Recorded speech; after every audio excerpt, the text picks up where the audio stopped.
అధ్యక్ష ఈ రోజు 6 గ్యారెంటీల ప్రధానమైన అంశాల మీద బట్టి గారి ప్రసంగంలో ప్రస్తావన కూడా లేదు అధ్యక్ష 6 గ్యారెంటీల్లో మొదటి హామీ మహాలక్ష్మి పథకం కింద మహిళలకు 2500 రూపాయలు ఇచ్చే పథకం యొక్క ఊసే వారి ప్రసంగంలో కనబడలేదు అధ్యక్ష మాట కూడా ఎత్తని మరో హామీ 4000 రూపాయల పెన్షన్ అధ్యక్ష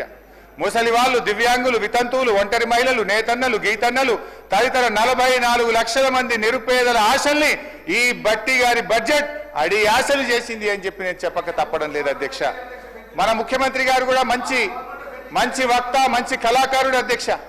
ఎన్నికల ముందు పల్లె పల్లెన తిరుగుతూ ఎంతో నాటకీయంగా డ్రామాటిక్ గా వారు చెప్పిన మాటలు ఒక్కసారి గుర్తు చేయదలుచుకున్న అధ్యక్ష వచ్చే నెల డిసెంబర్ 9 నాడు ఇందిరమ్మ రాజ్యం వస్తుంది 2000 కాదు 4000 పింఛన్ వస్తుంది ఇంకేమన్నాడు అధ్యక్ష మన్మడొచ్చి కాళ్ళు ఒత్తుతాడు పెట్రోల్ కోసం 500 1000 అడుక్కుంటాడవ్వా అన్నాడు అధ్యక్ష ఈ రోజు ముఖ్యమంత్రి గారు చెప్పిన మాటలు ఈ రాష్ట్రంలో 42 లక్షల మంది ఆసరా పెన్షన్దారుల చెవుల్లో ఇంకా గింగురుమంటున్నాయి అధ్యక్ష ఇంకా కూడా రింగున గుర్తు చేస్తా ఉన్నాయి అధ్యక్ష కానీ ఈ రోజు ముఖ్యమంత్రి గారు చెప్పినట్టు మనవడు కాళ్ళు ఒత్తుతలేడు అవ్వ తాతలు కన్నీళ్లు ఒత్తుకుంటున్నారు అధ్యక్ష పింఛన్ 4000 ఎప్పుడైతుందా అని ఎదురు చూస్తూనే పాపం కొంతమంది వృద్ధులు కాలం చేసింది అధ్యక్ష నేను ఒకటే అడుగుతున్నా ఎప్పటి నుంచి కొత్త పెన్షన్లు ఇస్తారో చెప్పండి ఈ రోజు జరుగుతున్నది ఏంది అధ్యక్ష కొత్త పెన్షన్లు రాలే 4000 రూపాయల పెన్షన్ రాలే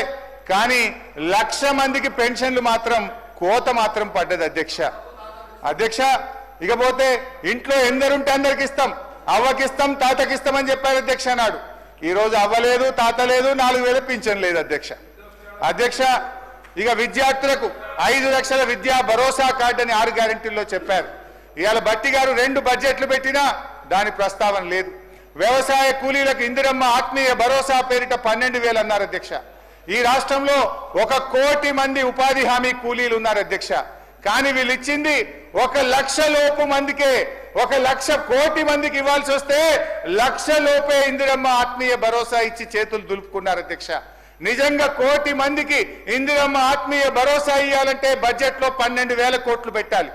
పోయిన బడ్జెట్ లో 906 కోట్లు పెట్టారు ఈ బడ్జెట్ లో 300 కోత పెట్టి దాన్ని 600 కోట్లకే కుదించారు అధ్యక్ష అంటే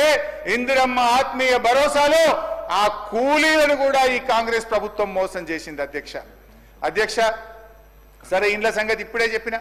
బాండ్ పేపర్లు బంగాళాఖాతంలో కలిసినాయి గాంధీలు ఇచ్చిన వాగ్దానాలు గాలి మాటలైపోయినాయి 6 గ్యారెంటీలకు దిక్కు లేదు కానీ అందాల పోటీలు పెడతామని మాత్రం తెగ ఆరాట పడుతుంది అధ్యక్ష ఈ ప్రభుత్వం మింగ మితకు లేదు మీసాలకు సంపంగి నూనె అన్నట్టున్నది అధ్యక్ష మొత్తం మీద 2 పూర్తి స్థాయి బడ్జెట్ల తర్వాత ఈ ప్రభుత్వం 6 గ్యారెంటీల అమలు విషయంలో ఇవాళ చేతులు ఎత్తిందనేది స్పష్టంగా అర్థమవుతుంది అధ్యక్ష నేను ఈ 6 గ్యారెంటీల విషయంలో కాంగ్రెస్ ప్రభుత్వ వైఖరి ఏ విధంగా ఉందనడానికి ఒక వేమన పద్యంతో వివరించే ప్రయత్నం చేస్తా అధ్యక్ష ఆత్మశుద్ధి లేని ఆచారమదియేలా భాండ శుద్ధి లేని పాకమేలా చిత్తశుద్ధి లేని శివపూజలేలరా విశ్వదాభిరామ వినురవేమ అధ్యక్ష ఈ ప్రభుత్వ 6 గ్యారెంటీల అమలు తీరు చిత్తశుద్ధి లేని శివపూజ లెక్కనే ఉన్నది అని చెప్పి నాకు చెప్పక తప్పడం లేదు అధ్యక్ష వ్యవసాయం మన రాష్ట్రంలో అత్యధిక మంది ప్రజలు వ్యవసాయం మీదనే ఆధారపడతారు అధ్యక్ష ఈ రాష్ట్రంలో ఇలా వ్యవసాయ రంగానికి ఒక కొత్త దిశనిచ్చింది బీఆర్ఎస్ ప్రభుత్వం ఈ మధ్య రేవంత్ రెడ్డి గారు మాట్లాడుతూ 2,60,000 టన్నుల ధాన్యం పండిందని చాలా ఘనంగా ముఖ్యమంత్రి గారు ప్రకటించారు ఈ ఘనత వెనుక బీఆర్ఎస్ కృషిని ఉద్దేశపూర్వకంగా మరుగున పరుస్తున్నారు